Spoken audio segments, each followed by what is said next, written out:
So I'm out cruising around today in the 356. Super fun car, but kind of a bittersweet moment today. I got to take it out of commission for a little bit to get the interior done.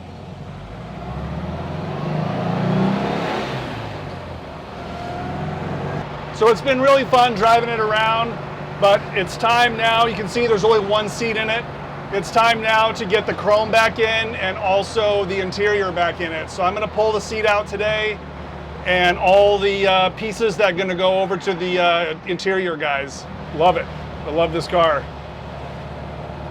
So today's video is mostly going to be about getting all the components to be reupholstered, prepped and ready. Things like the dash pad and the garnish rails, all the things that go in the upholstery kit.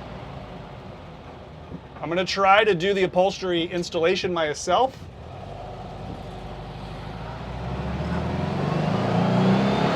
Including the headliner. So if I need help, I need help, but it's worth giving it the good old try. One thing I don't talk about that much is, you know, I have to keep these cars drivable so I can store them, because I have the essentially, you know, 2-car garage and 3 cars, so I have to have them, you know, being mobile to get back and forth. So that's why I still left the seat in it, so I can keep it in a storage place while I'm working on other cars like Mac. Luckily, Mac is now driving again, so we can put him in storage and then focus on this car.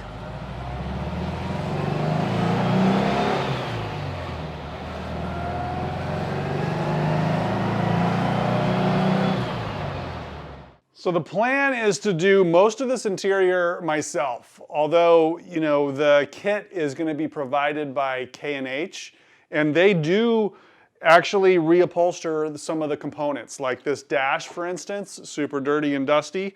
That's something that they can recover at their facility. I just go drop it off. They're about 15 minutes from my house. I'll be responsible for gluing in the carpet. It's all going to be pre-cut and edged and all that stuff. And I will be trying to do the headliner.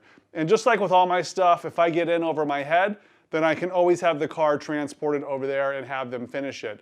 Doing it myself is kind of a stretch. I mean, K&H is doing all the hard work, all the sewing, all the, you know, the whole kit is provided by K&H. I'm just gonna try to put it in. Looks like there's 2 tabs here on the outer, 3 here in the center. This one's up a little bit, and then there's that one there. There is the interior light hole, and looks like there's 3 screws on each side, 2 towards the outer and then 1 right there. So this feels like it's kind of bent and messed up. So let's take this old vinyl off. This is not the original vinyl. This car was reupholstered sometime in the early 80s, I'm guessing. You know, just when you thought your metal work and restoration was done, you still have more stuff. This could turn into a big metalworking project, I don't know. Also, this is not the correct color for my interior.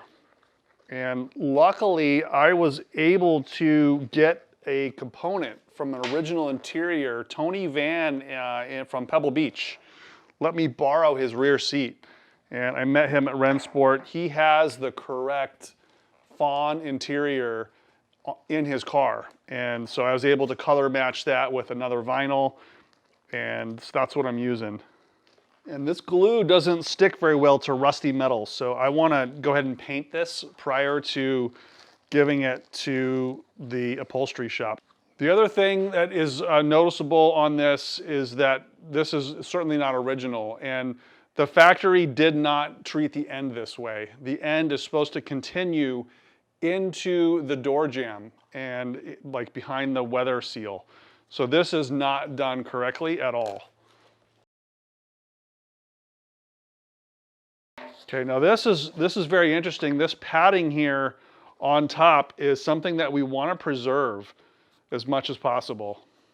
There might be a little bit of a high spot right there, but this flange here, which wraps underneath, so it would go in the car, you know, like this.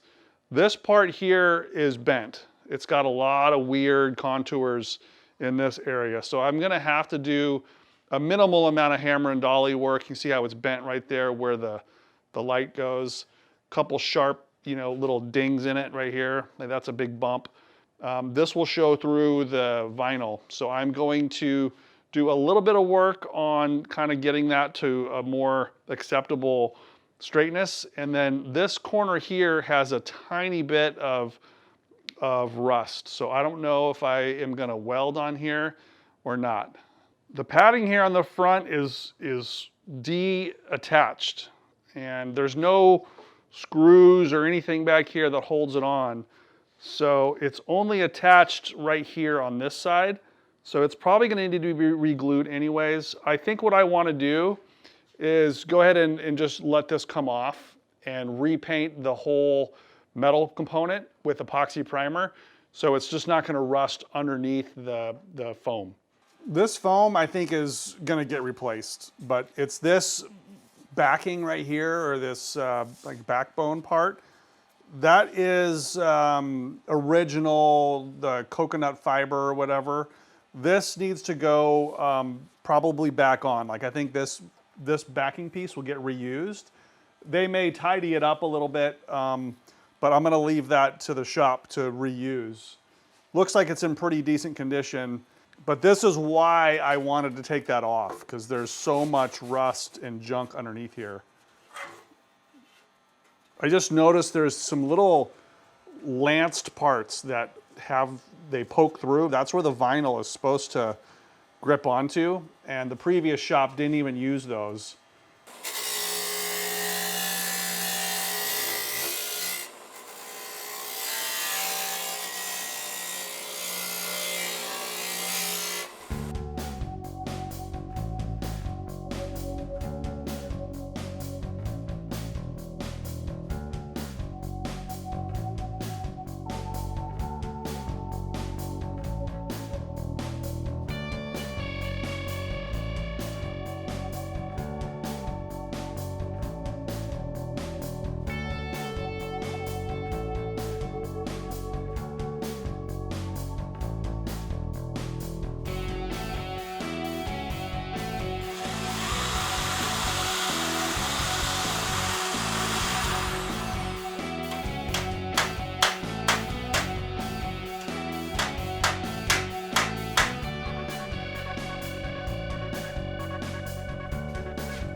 Yeah, this whole thing has been de-rusted. I just need to, clean it, wax and grease remover, and rough it up a little bit more with some 80 grit. I'm gonna epoxy primer this.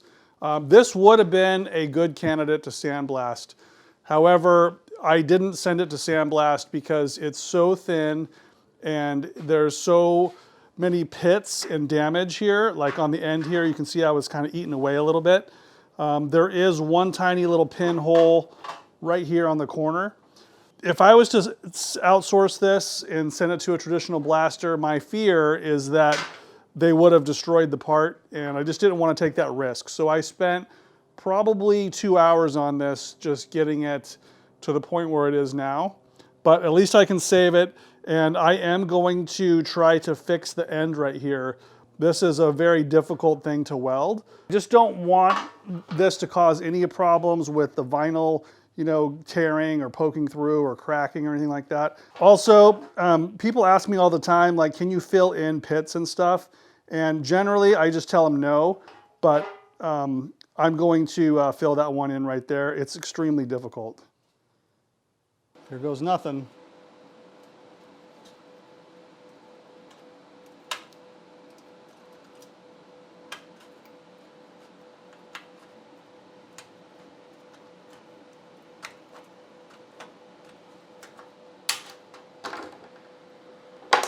Okay, so the thickness of this piece I just cut out of here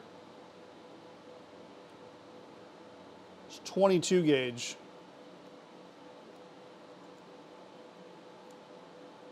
I don't know if you can see that, but the second one from the top is 22 gauge. The stuff I'm putting back in is 20 gauge.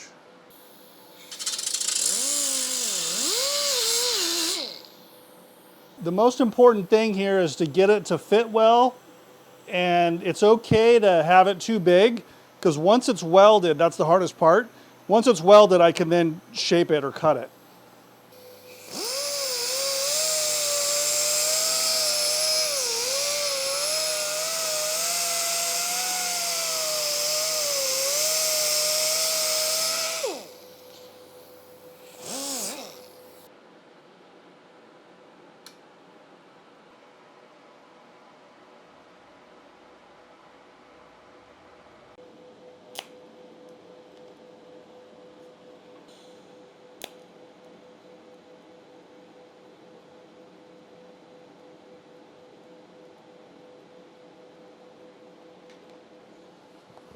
Okay, so this is just the start, just getting it to hold itself there.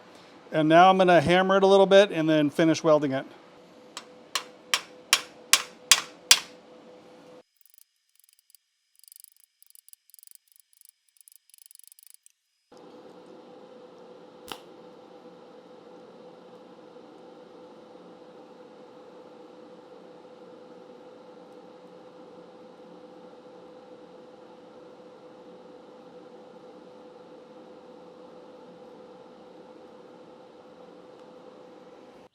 All right, this is better than it was. There's a little bit of erosion right there. I just can't seem to fix it. I chased it all the way down.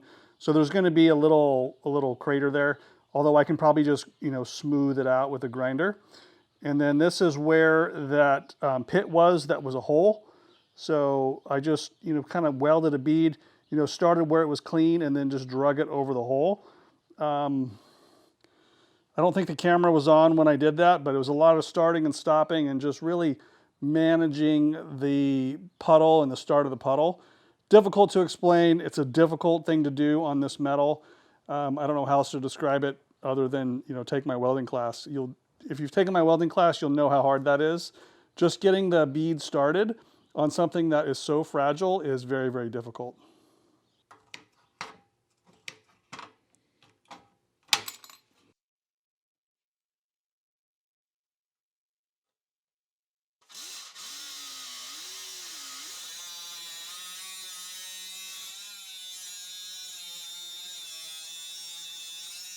Here's a little template I made from the other side. I just flipped it over. So that hole lines up with this hole. And that means that I can still afford to grind a little bit right here and just kind of smooth out this little mishap.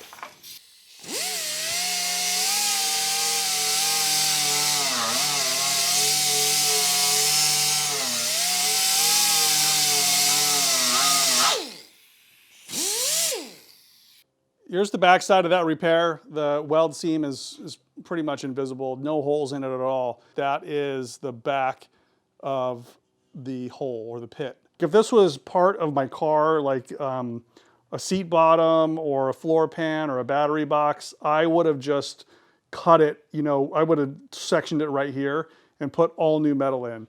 But because we're just holding vinyl on this and it's not a structural part, I'm willing to live with all this pit and thin metal. But generally, this is something you wouldn't try to repair. You would either replace the whole thing or you section it where the good metal is. They're going to be using a lot of glue on this, and the glue will just eat right through cheap paint. So if you don't use a quality paint for something like this, you're probably going to have it rust again pretty quickly. So epoxy primer, I think, is the best, most chemical resistant, strongest paint we could use on this. And I only have gray, but it's going to get fully covered with vinyl.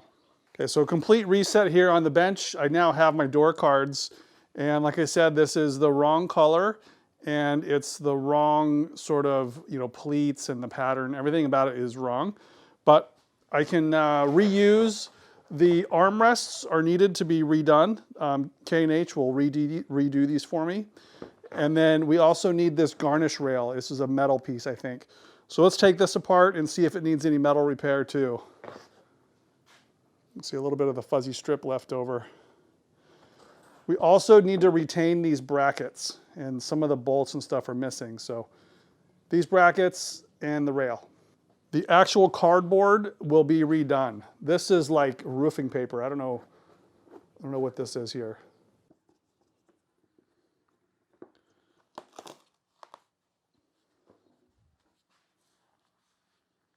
It feels heavy enough to be wood.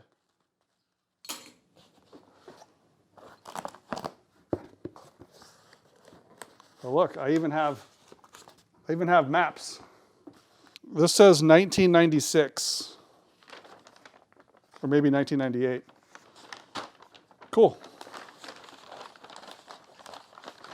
That's right about when I got this car. This guy just looks like it's glued on. Now this is metal.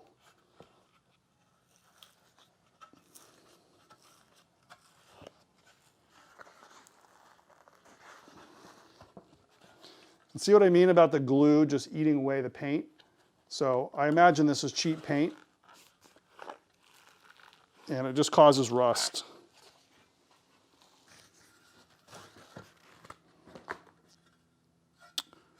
So I think better condition than the dash, but it's going to need to get repainted as well.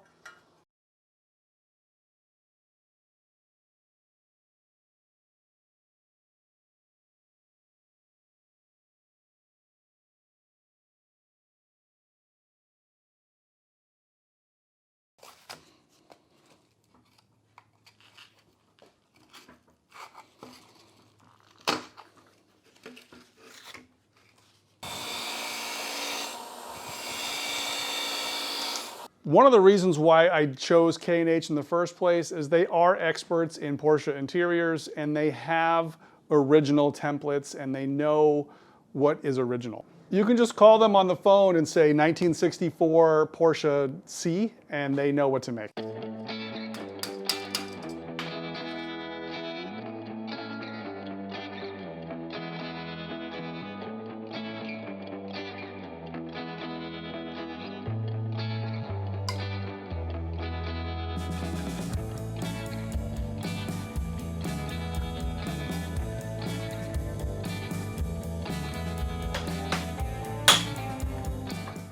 There's no hole in the car for this right here, so I think that's just to keep the vinyl in place. And the bend looks like it fits this back part of the car pretty well. It's gonna fit a little different, you know, when it's padded, but that looks like it's correct in the way it's bent and so forth. I'm not even sure these holes are supposed to be here, but I think what I'll do is go ahead and weld both of them up and just put one small hole in the middle. That way there, if I need to open it up later, I can. The hole on this one is well placed, but it's giant, so I'm gonna weld that up too.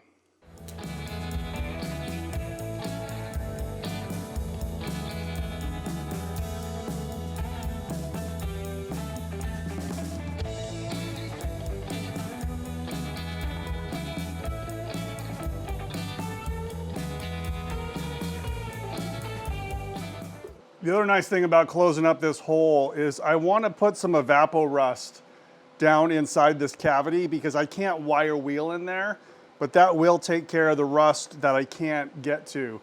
Even a sandblaster is not getting in there, so I want to get the backside, and then we can brush epoxy primer in there to really make this thing last.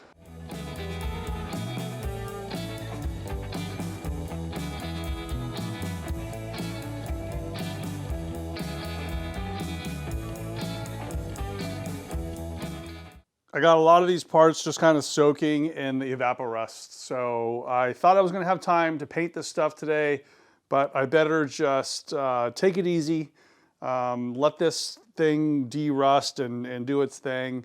There's no point in hurrying this project. You know, I've had this car for over 25 years. So I want it to be fun, and that's my advice. If it stops being fun, or if you feel like you're overdoing it, kind of like I was for getting Mac ready for Rennsport, then just take a break. That's what I'm gonna do, take a break. But let's give away the plasma cutter. So like I said in last week's video, I wanna give away the plasma cutter to another car guy, someone who can really appreciate it. And unfortunately, there's been people impersonating me, trying to get you to, you know, send money for shipping and all that. So I'm really sorry about that. That was not the intent. There's Not a scam. I will give this away to a random winner. It's like picking a name out of a hat. It's a random winner, and the winner will be announced right here. Thank you again for all the nice comments and the favorite videos. I mean, that's helpful to me, and I really enjoyed reading all the comments. So all of you who left a comment is going to go into an electronic lottery. I'm gonna put the winner's username on the screen, and if there's a full name attached to it, great. And then I'm going to include my email address on the screen. And I'm sure I'm gonna get multiple people saying that I'm the guy who won, but you will expect a phone call or some way to make sure this is an authentic car guy to car guy win. So you have to be able to answer questions about my YouTube channel, about your project, and all the scammers will not get this plasma cutter, guaranteed. I want to make sure it goes to the true winner, and so we'll get connected via email, and then we'll get connected via phone, and we can have a nice chat and talk about, you know, your project. And I really do want it to go to a good person, and I will not be scammed. So hang out for the winner. We'll choose it right now.